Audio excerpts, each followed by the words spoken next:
ہمارے عظیم ترین یادگار دنوں میں سے یہ 6 ستمبر کا دن ہے۔ اگر آپ وہ صرف تقریر سن لیں جو ریڈیو پاکستان نے کی تھی کہ لا الہ الا اللہ کو ماننے والوں پر ہندوستان نے حملہ کر دیا ہے۔ میرے ہموطنوں، جنگ شروع ہو چکی ہے، اٹھو اور دشمنوں پر ٹوٹ پڑو۔ میرے عزیز ہم وطنوں، السلام علیکم۔ 10 کروڑ پاکستانیوں کے امتحان کا وقت آ پہنچا ہے۔ آج صبح سویرے ہندوستانی فوج نے پاکستان کے علاقے پر لاہور کی جانب پاکستان کی پوری قوم اللہ اکبر کا نعرہ لگا چکی تھی۔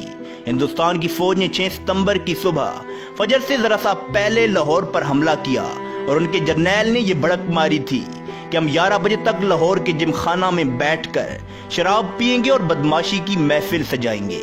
دشمن 5 گنا بڑا تھا ہم سے اور اچانک اتنا بڑا حملہ کرتا ہے کہ ایک حملے میں 500 ٹینک استعمال کیے جاتے ہیں، اور جب سیالکوٹ پر حملہ ہوتا ہے تو وہاں پر بھی حملے میں 500 ٹینک استعمال ہوتے ہیں۔ لاہور اور سیالکوٹ یہ دونوں سردی شہر ہیں ہمارے، اور حال یہ تھا کہ Pakistan totally guard by surprise تھا۔ آپ کو واقعہ سناتے ہیں، یہ واقعہ سن کر آپ کو اندازہ ہوگا کہ 6 ستمبر کو ہم اتنے رومانٹک طریقے سے کیوں مناتے ہیں اور 65 کی جنگ میں ایگزیکٹلی ہوا کیا تھا۔ ایئر چیف نے نور خان صاحب کی دلیری دیکھ کر لیڈنگ فرام دا فرنٹ جسے کہتے ہیں، انہوں نے کہا کہ یہ سوٹس نہیں جائیں گی کہ جب تک میں خود یہ نہ دیکھ لوں یہ کتنی خطرناک ہے ہمارے پائلٹس کے لیے۔ پاکستان کی فوج وہ عظیم ترین فوج ہے جس میں فوجی افیسرز کا کیجویلٹی ریٹ بہت زیادہ تھا، اس لیے کہ ہمارے افیسرز آگے بڑھ کر لیڈ کرتے ہیں۔ پاکستان نیوی کے پاس صرف ایک سب مرین تھی اور وہ تھی غازی، اور اس ایک سب مرین نے دشمن کا ناکہ بند کیا ہوا تھا۔ پاکستان کی نیوی آگے بڑھ کر گئی اور دشمن کے ٹھکانے تباہ کر دیے۔ جب سیالکوٹ پر حملہ ہوا تو توپیں فٹ کر دی گئیں اور بڑے بڑے ٹینک لا کر کھڑے کیے ہوئے تھے۔ یہ وہ وقت تھا جب پاکستانی فوج جوابی حملہ کر رہی تھی۔ ایسے معجزات دیکھے گئے کہ جن کے بڑے بڑے آفیسر جنرل اینی شاہد ہیں، بلکہ ان معجزات پر بڑی بڑی کتابیں لکھی گئی ہیں جن میں ان معجزات کا ذکر کیا گیا ہے۔ ایک سیکٹر پر ہماری توپوں کو مدد کی ضرورت پڑی کیونکہ دشمن کے ٹینکوں کا دباؤ بہت سخت تھا۔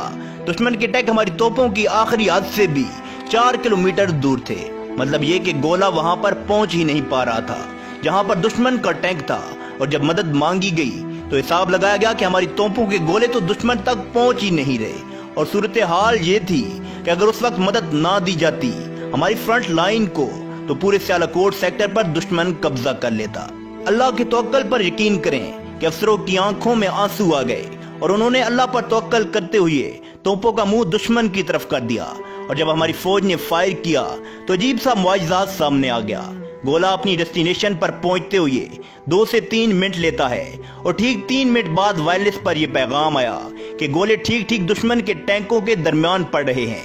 واقعی یہ ایک بڑے معجزے کی بات تھی اور اس بات پر یقین کرنا مشکل تھا، اور ہماری فرنٹ لائن نے جو مورچے آگے ہوتے ہیں وہاں سے نعرہ تکبیر کی آوازیں سنائی دینے لگی، اور یہ آوازیں آنے لگیں کہ گولے ٹھیک دشمن کے ٹینکوں کے بیچ گر رہے ہیں، اور ہماری توپوں سے جو گولے برسائے جا رہے تھے ان کی حد سے بھی دشمن کے ٹینک 3 سے 4 کلومیٹر دور کھڑے ہوئے تھے۔ نہ اس سے پہلے کبھی ہماری توپوں نے اتنی لمبی رینج میں فائر کیا، اور نہ اس کے بعد۔ گویا جب اللہ کی مدد کی ضرورت تھی تو اللہ نے اپنی مدد بھیجی۔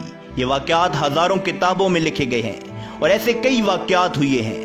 آپ ممتاز مفتی کی کتابیں اٹھا کر دیکھ لیجئے، الگ نگری دیکھ لیں، تلاش دیکھ لیں۔ جب 65 کی جنگ شروع ہوئی تو ممتاز مفتی لکھتے ہیں کہ مسجد نبوی میں لوگوں نے حضور اکرم کا دیدار کیا۔ لوگ کیا دیکھتے ہیں کہ حضور اکرم صلی اللہ علیہ وآلہ وسلم جنگی لباس میں ہیں اور ان کے ساتھ جنگ بدر کے شہداء ہیں، اور پاکستانی مدد کے لیے تیار ہیں کہ پاکستان پر حملہ ہوا ہے اور ہم نے اس کا دفاع کرنا ہے۔ اور یہ باتیں ممتاز مفتی نے لکھی ہیں، کتابوں میں چھپی ہیں، اخباروں میں چھپی ہیں، یہ باتیں ہم اپنی طرف سے نہیں بنا رہے۔ دشمن کے جہازوں کو یہ ذمہ داری دی گئی تھی کہ راوی کے پل پر حملہ کرنا ہے اور اس کو نقصان پہنچانا ہے، لیکن وہ پائلٹ پکڑا گیا اور جب اس سے پوچھا گیا کہ پل تو تمہارے سامنے تھا، تم نے بمباری کیوں نہیں کی؟ کہتا ہے کہ مجھے بتایا گیا تھا کہ وہاں پر ایک پل ہے، لیکن جب میں نے دیکھا تو وہاں پر 6 پل تھے، میں کس پل کو اڑاتا؟ اور یہ باتیں دشمنوں نے کہی ہیں جو اس وقت پکڑے گئے تھے۔ انہوں نے بتایا کہ ہم نے دیکھا کہ ایک کالے لباس میں فوج تھی، ان کے ہاتھوں میں تلواریں تھیں اور ان تلواروں سے چمک نکل رہی تھی، اور وہ فوج گھوڑوں پر سوار تھی۔ یہ ساری باتیں دشمن کے پائلٹس کی ہیں۔ دشمن نے بتایا کہ ہم لگاتار بم گرا رہے تھے لیکن ایک بھی بم پھٹ نہیں رہا تھا۔ حضور فرماتے ہیں کہ فضائے بدر پیدا کرو، ملائک آج بھی تمہاری مدد کے لیے ضرور آئیں گے۔ جنگ بدر میں ہوا تھا ایسا۔ اللہ تعالیٰ قرآن پاک میں فرماتے ہیں کہ میں نے جنگ بدر میں مسلمانوں کی مدد کے لیے 1000 ملائکہ کو مدد کے لیے بھیجا، اور یہ بات 1400 سال پہلے تک ہی محدود نہیں ہے۔ مسلمان جب بھی پختہ ایمان کا مظاہرہ کریں گے، ملائکہ ان کی مدد کے لیے ضرور آئیں گے۔ 1965 کی جنگ ایک خوبصورت مثال ہے ہمارے لیے، جب لاہور پر حملہ کیا گیا انڈین ڈویژن کی طرف سے، تو انڈین جرنیل اپنے فوجیوں کا اس بات پر حوصلہ بڑھا رہے تھے کہ لاہور صرف 3 یا 4 کلومیٹر دور رہ گیا ہے، ہمت کرو، بس تھوڑا سا رہ گیا ہے، تھوڑا اور چلو اور لاہور تمہارے قبضے میں ہوگا۔ لیکن پاکستانی فوج نے بھی شدید مزاحمت کی تھی اور جسموں پر بم باندھ کر ٹینکوں کے نیچے لیٹ گئے تھے، جس سے دشمن کے ٹینک ہوا میں اس طرح اڑ رہے تھے جیسے تیز آندھی میں تنکے اڑ رہے ہوں۔ حقیقت میں لاہور 3 کلومیٹر دور نہیں تھا بلکہ 14 کلومیٹر دور تھا۔ بس انڈین جرنیل اپنے فوجیوں کا حوصلہ بڑھا رہے تھے، اور جب ایک پاکستانی افیسر نے یہ سنا کہ انڈین جرنیل یہ باتیں کر رہے ہیں تو وہ پاکستانی افیسر شدید زخمی تھا، لیکن اس نے زخموں کی پرواہ نہ کرتے ہوئے سڑک کے کنارے ایک کتبہ لگا ہوا تھا جس پر لکھا ہوا تھا کہ لاہور 14 کلومیٹر دور ہے۔ اس نے وہ کتبہ وہاں سے اکھاڑ لیا اور پھر رینگتے ہوئے کافی آگے تک گیا اور وہاں پر وہ کتبہ زمین میں پیوست کر دیا اور اس پر اپنے خون سے لکھ دیا کہ 14.2 بلڈی مائلز، جس کو دشمن کبھی بھی پار نہ کر سکا۔ اس کے بعد شہیدوں کے آنے کا سلسلہ شروع ہو گیا، کیونکہ سارے مرد حضرات کام میں اتنے مصروف تھے کہ شہیدوں کو وصول کرنے کے لیے فوجی کم پڑ رہے تھے، تو یہ ذمہ داری نرسوں نے سنبھال لی۔ جب فوجی افسروں نے یہ دیکھا کہ نرسیں شہیدوں کی لاشوں کو اٹھا رہی ہیں اور پھر سائٹ پر رکھتی جا رہی ہیں، تو فوجی افسر نے اپنے یونٹ میں جا کر کہا کہ شاباش شیرو، سینے پر گولی کھانا، تمہاری مائیں اور بہنیں تمہارا استقبال کرنے کے لیے پیچھے کھڑی ہیں، یہ نہ ہو کہ تم پیٹھ پر گولی کھا کر آ جاؤ اور بہنوں اور ماؤں کے سامنے شرمندہ ہونا پڑے۔ یہ تھا جذبہ اس فوج کا۔ سب نے اس وقت وہاں پر قسمیں کھائیں کہ ہم سینے پر گولی کھائیں گے اور شجاعت سے لڑیں گے۔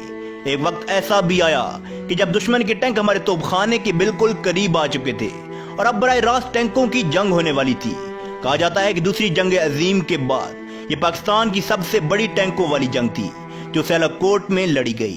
باقاعدہ اٹلی آفیسر نے یہ کمانڈ دی کہ اے کی upload and A P load, یعنی ہائی ایکسپلوزیو شیل نکال دو اور ہیوی ایکسپلوژن کرو، یعنی ٹینکوں کی براہ راست لڑائی ہونے والی ہے، اور یہ ایسا موقع ہوتا ہے جب آر یا پار ہوتا ہے۔